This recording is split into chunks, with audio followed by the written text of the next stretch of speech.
আসসালামু আলাইকুম, সবাইকে স্বাগত জানাচ্ছি আমাদের চ্যানেলের আইসিসি চ্যাম্পিয়ন্স ট্রফি নিয়ে বিশেষ আয়োজন ক্যাপ্টেন্স এক্সপার্ট অপিনিয়নে। আমাদের সঙ্গে আছেন জাতীয় দলের সাবেক ক্রিকেটার হান্নান সরকার। হান্নান ভাই, কেমন আছেন আপনি? ভালো আছি, থ্যাংক ইউ। আপনাকে প্রথমে স্বাগত জানাচ্ছি আমাদের চ্যানেলের এই বিশেষ আয়োজন আইসিসি চ্যাম্পিয়ন্স ট্রফি নিয়ে। যেহেতু ইতিমধ্যে আসলে ম্যাচ শুরু হয়ে গেছে, তার আগে বলে রাখি যে টস জিতে এই মুহূর্তে পাকিস্তান নিউজিল্যান্ডকে ব্যাটিংয়ে আমন্ত্রণ জানিয়েছে। তো এই দুই টিমের ম্যাচ দিয়ে আর কি আসলে এই আসরটা শুরু হচ্ছে। প্রায় 29 বছর পরেই পাকিস্তানের মাটিতে একটা আসর, সেখানে আবার ডিফেন্ডিং চ্যাম্পিয়ন পাকিস্তান। তো এই সিদ্ধান্তটা, টসের যে সিদ্ধান্তটা হয়েছে, পাকিস্তান যে সিদ্ধান্তটা নিয়েছে নিউজিল্যান্ডকে ব্যাটিংয়ে আমন্ত্রণ জানানোটা, সেটা আসলে কতটা যৌক্তিক বলে মনে করেন? আমার কাছে মনে হয় যে পাকিস্তান অনেক চিন্তা ভাবনা করেছে। রিসেন্টলি তারা দুটো ম্যাচ খেলেছে নিউজিল্যান্ডের এগেনস্টে, তাদের শক্তিমত্তা সম্পর্কে যাচাই করেছে। করাচি মাঠ আমরা জানি যে বড় রান কিন্তু রেগুলার হয় এবং চেস করাটা অপেক্ষা কিন্তু ইজি। আমরা জাস্ট 14 তারিখের ম্যাচেই দেখেছি যে নিউজিল্যান্ড কতটা সহজে পাকিস্তানের এগেনস্টে চেস করে জিতে গিয়েছিল। 5 ওভার হাতে রেখে 5 উইকেটে উইন করেছিল।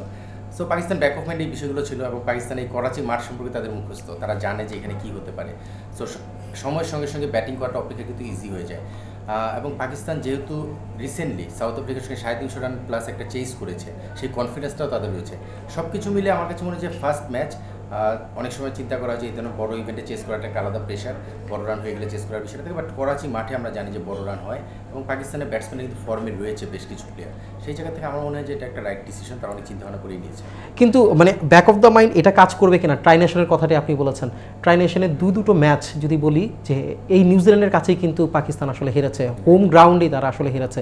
তো মেইন টুর্নামেন্টটা খেলার আগে বাবর আজমদের ব্যাক অফ মাইন্ডে এটাকে আসলে কাজ করবে কিনা বা কিছুটা ব্যাকফুটে রাখবে কিনা তাদেরকে?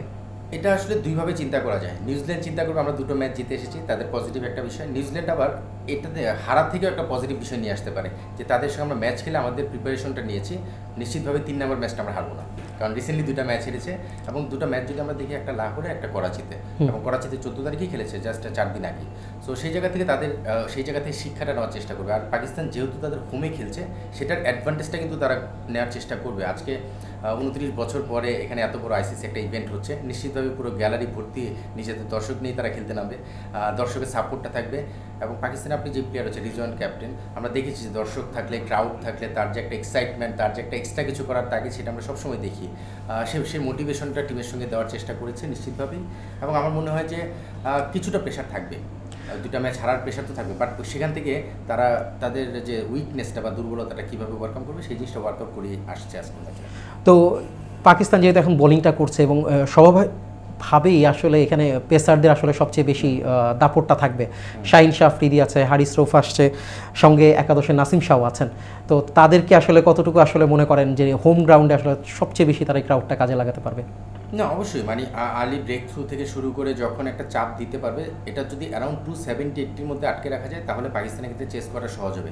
তবে হ্যাঁ, সাদাব থাকলে জিনিসটা আরেকটু অন্যতম হতো। কারণ আমরা জানি যে যখনই আপনি একটা মানে যেখানে ব্যাটিং উইকেটে খেলা হবে, আপনার বলিং ভেরিয়েশনটা খুব ইম্পর্ট্যান্ট। আমরা জানি যে একজন লেগ স্পিনার কিন্তু সেই ভেরিয়েশনটা খুব কার্যকরভাবে করে, ব্যাটিংও যথেষ্ট ভালো করে সাদাব, তাকে মিস করবে। বাট এখন যারা রয়েছে নিশ্চিতভাবেই তারা ভালো বোলিং করার পাশাপাশি 280-র মধ্যে যদি আটকে দিতে পারে, সেই কাজটা সহজ হবে। তবে হ্যাঁ, এই দলে পাকিস্তানি পেস বোলার সবসময় আমরা দেখেছি যুগ যুগ ধরেই ওয়ার্ল্ড ক্লাস বোলার আসে, এই টিমেও সেটা রয়েছে, নাসিম শাহ রয়েছে, আফ্রিদি রয়েছে। সো আমার মনে হয় যে তাদের যথেষ্ট স্ট্রং বোলিং লাইন আপ রয়েছে নিউজিল্যান্ডকে আটকানোর জন্য। তবে নিউজিল্যান্ডের একটু খেয়াল করে যদি দেখেন, 2007 সালের পর থেকে প্রায় আইসিসির সব ইভেন্টে সেমিফাইনাল হলেও কিন্তু তারা আসলে খেলেছে, এর নিচে আসলে কিন্তু না।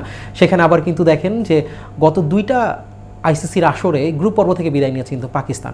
মানে সবচেয়ে বেশি যদি বলি, নিউজিল্যান্ড টিমটা দীর্ঘ সময় ধরে ধারাবাহিক, কিন্তু ব্যতিক্রম পাকিস্তান, যদিও টিমটাকে বলা হয় আনপ্রেডিক্টেবল।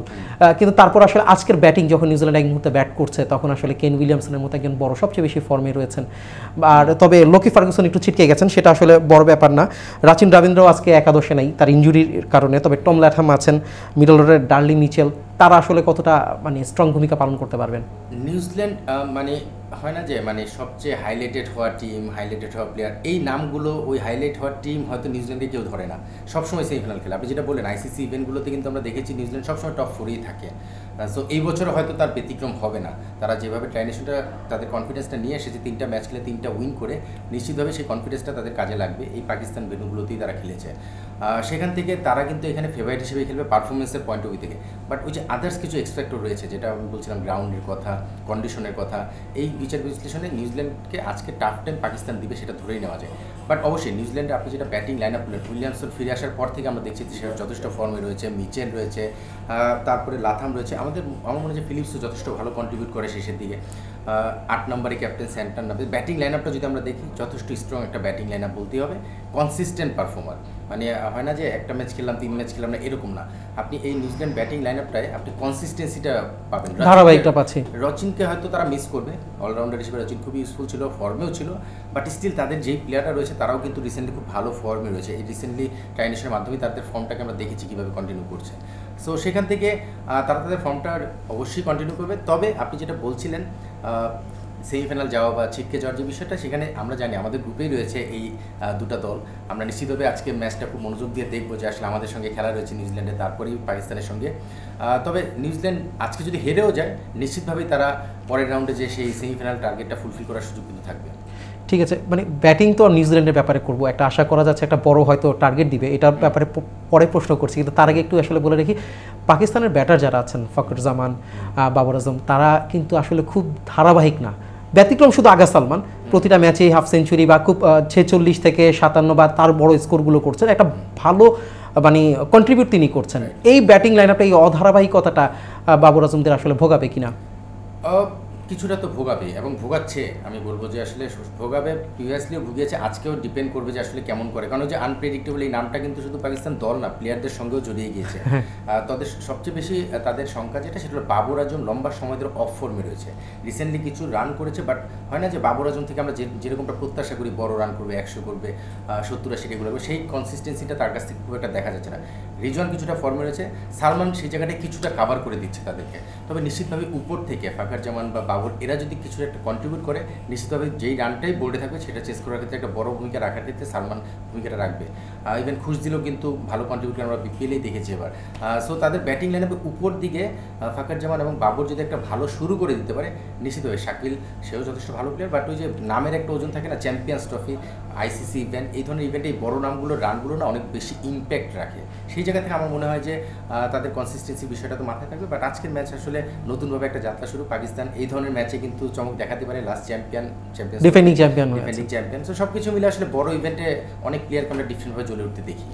উইকেটের কথা আসলে একটু বলে রাখি, ব্যাটিং নিয়ে অনেক কথা বলছি।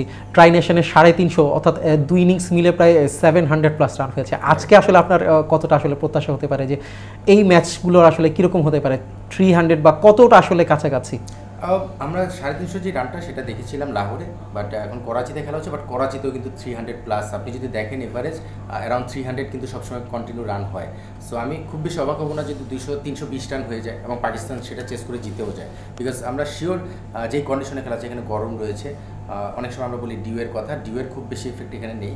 সো ব্যাটসম্যানদের যেই সমস্যাটা বা সুবিধাটা যেটাই হয়, বলারদের যেগুলো হয়, সেই ধরনের কোনো ইস্যু নেই। একদম ফেয়ার খেলা হবে, যে ভালো বোলিং করবে সেখান থেকে অ্যাডভান্টেজ নেওয়ার চেষ্টা করবে। বাট ব্যাটসম্যানদের জন্য কাজটা অপেক্ষাকৃত সহজ হয়ে যায় যখন এই ধরনের উইকেটে খেলা হয়। সো আমি ধারণা করছি অ্যারাউন্ড 300 একটা রানের খেলা হবে, যেটা পাকিস্তান চেস করার মতো অ্যাবিলিটি তাদের রয়েছে। ঠিক এই গ্রুপের খেলা হচ্ছে পাকিস্তান নিউজিল্যান্ড, এই টিমে রয়েছে ভারত বাংলাদেশ, অর্থাৎ আগামীকালকে আমরা সেই ম্যাচটা দেখতে পাবো। একটু বাংলাদেশকে নিয়ে আসলে কথা বলতে চাই। সবচেয়ে উত্তেজনাকর যদি ম্যাচটা বলি বাংলাদেশ বা টাইগার ভক্তদের জন্য, এই ভারত বাংলাদেশ ম্যাচটার দিকে কিন্তু আসলে চোখটা থাকবে। ভারতীয়রা আসলে অনেকটা কিন্তু বাংলাদেশের সাথে যতটা আসলে পাকিস্তানের সাথে যতটা তারা একটা স্নায়ুচাপ থাকে, ঠিক বাংলাদেশের সাথে একই রকমের স্নায়ুচাপ থাকে। কিন্তু আমাদের দর্শক সক্ষমতাটা কেমন বলবেন? মাত্র বিপিএলটা শেষ করেছি, বড় কোনো 50 ওভারের আমরা ম্যাচ খেলতে পারিনি। শান্তরাও খুব বেশি ধারাবাহিক নয়, 2-1 ছাড়া। আপনার মাহমুদুল্লাহর কথা যদি বলি, সে একটু ব্যাটিং ধারাবাহিকতায় আছে, মুশফিকও তার কন্ট্রিবিউশনটা দেখতে পারবে। কিন্তু মিরাজ আবার একটু কিছুটা ব্যাকফুটে রয়েছে, কারণ আমরা কিন্তু যদি লাস্ট প্রস্তুতি ম্যাচটা দেখি পাকিস্তান শাইন্সের বিপক্ষে, সেটা মিরাজ ছাড়া খুব বড় সৌম্য কিছুটা রান করেছেন। কিন্তু মূল আসলে কতটুকু ভালো করতে পারবে বাংলাদেশ ভারতের সঙ্গে? আপনি যেহেতু ওয়ার্ম আপ ম্যাচের কথাটা বললেন, ওয়ার্ম আপ ম্যাচকে আমি আসলে ওইভাবে কখনোই কাউন্ট করতে চাই না। সেটা যদি বড় ব্যবধানে জয়ও হয় অথবা পরাজয়ও হয়, সেটাকে আমি কাউন্ট করি এই জন্য যে ওইটার এনভায়রনমেন্টটা টোটালি ডিফারেন্ট থাকে। ব্যাটসম্যানরা ব্যাটিং করবে, বোলাররা বোলিং করবে, 3-4 ওভার পরে বোলিং করবে। সো ওই কম্পিটিটিভ যে এনভায়রনমেন্টটা সেটা কিন্তু থাকে না। সো ওয়ার্ম আপ ম্যাচটাকে আমি কখনো জিতে গেলেও সেটাকে খুব বেশি হাইলাইট করতে চাই না, হেরে গেলেও সেটাকে হাইলাইট করতে চাই না। বাংলাদেশের ব্যাটিংটা নিয়ে একটু বলবেন যে ভোগাচ্ছে ব্যাটিংয়ের যে বিষয়টা আপনি দেখবেন, শান্ত হয়তো বিপিএল এ রেগুলার ম্যাচ খেলেনি, বাট শান্তর রিসেন্ট ওয়ানডে পারফরমেন্সটা কিন্তু আমরা দেখেছি যে খুব ভালো অবস্থায় রয়েছে। মিরাজ 4 নাম্বার উঠে আসার পর বেশ ভালো কন্ট্রিবিউট করে যাচ্ছে। টিম কম্বিনেশনে আমার মনে হয় হৃদয়ের অফ ফরম্যাট আমাদের একটু চিন্তার বিষয়, সেই জায়গাটা একটু চিন্তা করি। আমি মুশফিক রিয়াদের উপর যথেষ্ট ভরসা রয়েছে, আইসিসি ইভেন্টে যথেষ্ট ভালো এক্সপিরিয়েন্স তাদের রয়েছে, পারফর্মও করেছে। সো ব্যাটিংটা অবশ্যই আমাদের একটা কনসার্ন। তবে যেখানে খেলা হচ্ছে দুবাই, সেই উইকেটটা কেমন হবে সেটা আমি দেখার অপেক্ষায় রয়েছি। বিকজ আমরা জানি যে ইন্ডিয়া কিন্তু এই ধরনের ইভেন্টগুলোতে অনেক সময় মানে আইসিসির কাছ থেকে একটা ফেভার পেয়ে থাকে, মানে তারা তাদের মতো করে উইকেট বা কন্ডিশনটা তৈরি করার ক্ষেত্রে একটা ভূমিকা পেয়ে থাকে, সহায়তা পায়। সেই জায়গা থেকে উইকেটটা কেমন হয় সেটা একটা চ্যালেঞ্জ থাকবে, সেটার উপর আমাদের বেস্ট ইলেভেন কম্বিনেশনটা সাজানোটাও কিন্তু ডিপেন্ড করবে। আমি আশা করছি যে ব্যাটসম্যানরা যেই ধরনের উইকেট হয় সেটার সঙ্গে ম্যাচ করে নেবে। যদি আমরা পাকিস্তানে হয়তো আজকে 300 রানের খেলা দেখবো, কালকে হয়তো দুবাইতে আমাদের যখন খেলাটা হবে হয়তো আমরা 260 রানের খেলা হতে পারে, উইকেট বুঝে জাজ করতে হবে। সো সেই জায়গাটা অ্যাডজাস্টমেন্টটা খুব ইম্পর্টেন্ট হবে। যদি 260 রানের খেলা হয় সেটা এক ধরনের খেলা হয়, 300 রান প্লাস হলে সেটা ডিফারেন্ট খেলা হয়, স্পিনাররা কেমন টার্ন পাচ্ছে সেটার উপর ডিপেন্ড করতে হবে। সো সব কিছু মিলে আমি ব্যাটসম্যানদের উপর ভরসা রাখতে চাই। আমাদের যারা ব্যাটসম্যান রয়েছে, সৌম্য কিন্তু অন অফে রান করছিল, ওয়ার্ম আপ ম্যাচে কিছু রান করেছে, বাট সৌম্যর উপর আমার ভরসা রয়েছে। তানজিদ তামিম যদি ভালো উইকেট পায় সেখানে কিন্তু ডিফারেন্টভাবে ব্যাটিং করে আমরা দেখেছি। সো ওই কন্ডিশনটার উপর ডিপেন্ড করবে আসলে কেমন করবে, বাট আমি ভরসা রাখতে চাই। তবে ইন্ডিয়াকে আমরা যেভাবে প্রতিপক্ষ মনে করি যে একদম ইন্ডিয়াকে আমরা উড়িয়ে দিব বা ইন্ডিয়া আমাদের খুব সহজেই হেরে যাবে, আমাদের কাছে ব্যাপারটা সেরকম না। ইন্ডিয়া চ্যাম্পিয়ন দল, সবসময় চ্যাম্পিয়নভাবেই চিন্তা করে। আমি শিওর যে ভালো একটা কম্পিটিটিভ ম্যাচ আমরা প্রত্যাশা করতে পারি। দিন শেষে অবশ্যই ইন্ডিয়াকে হারানোর অ্যাবিলিটি আমাদের রয়েছে, তবে কন্ডিশনের সঙ্গে অ্যাডজাস্ট করে তারপরে সেই চিন্তাটা প্ল্যানটা করতে হবে। সিনিয়রদের ক্রিকেটারদের অনেক কথাই আপনি বলেছেন, ইয়াংদের মধ্যে তানজিদ তামিমের কথাটা বললেন, জাকির আলীও আসলে আছে। তো তানজিদ তামিম, জাকির আলী বা যে নতুন যারা আসলে ব্যাটিং আসলে খুব ভালো রোল প্লে করতে পারবে, সেটাকে কীভাবে দেখতে পারেন?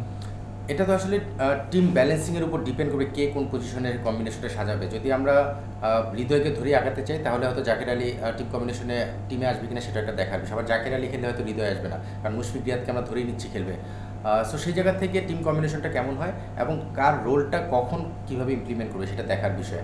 এখন জাকির আলী আমরা জানি যে যদি 40 ওভারে পরে ব্যাটিং যায় এক ধরনের রুলে ব্যাটিং করবে, যদি আর্লি উইকেট কলাপস করে সে হয়তো যদি 30 ওভারে যায় সেটা আর্লি ডিফারেন্টভাবে প্ল্যান করতে হবে। সো ব্যাটিং প্ল্যানটা অ্যাকর্ডিং টু সিচুয়েশন অ্যাডজাস্ট করাটা খুব জরুরি, যেই জায়গাটায় আমাদের একটা দেখার বিষয় থাকবে। নিশ্চিতভাবে এই অ্যাডাপ্টটা যেন করতে পারে সেই জন্য আমাদের কোচ বা ম্যানেজমেন্ট রয়েছে, প্ল্যানিং করছেন।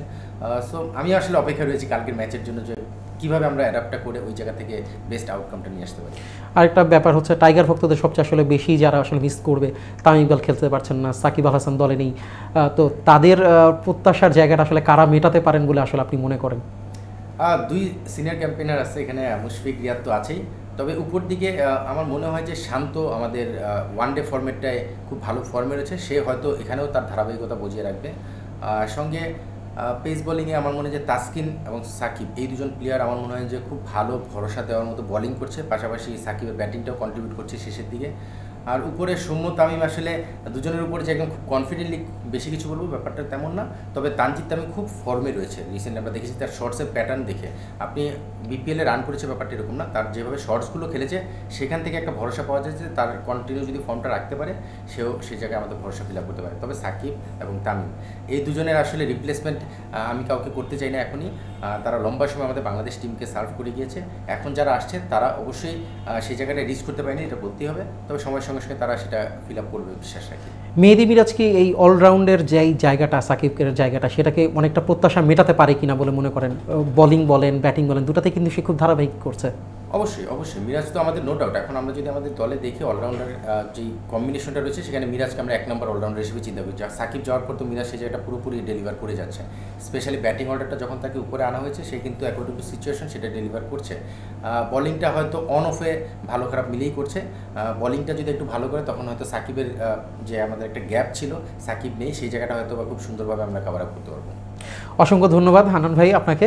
আমাদের চ্যানেল আইয়ের এই নিয়মিত আয়োজন, যেটা আসলে আইসিসি চ্যাম্পিয়ন্স ট্রফিকে ঘিরে আমরা যে আয়োজনটা করেছি, ক্যাপ্টেন্স এক্সপার্ট অপিনিয়ন, সেই বিষয় নিয়ে আমাদেরকে জানালেন। এবং সামনের আজকের ম্যাচটা তো আপনারা দর্শক দেখছেনই, আপনাদেরকে বলে রাখি যে আগামীকাল যেহেতু ভারত বাংলাদেশের খেলাটা রয়েছে সেটার দিকে সবচেয়ে বেশি চোখ থাকবে টাইগার ভক্তদের, এবং আমরাও চেষ্টা করবো সেই নতুন নতুন খবরগুলো এবং আপডেটগুলো আপনাদেরকে জানানোর জন্য। তো দর্শক সবাইকে ধন্যবাদ আমাদের সঙ্গে এতক্ষণ থাকার জন্য, এবং এই দিয়েই আমাদের আজকের আইসিসি চ্যাম্পিয়ন্স ট্রফির বিশেষ আয়োজন শেষ করছি। ধন্যবাদ সবাইকে।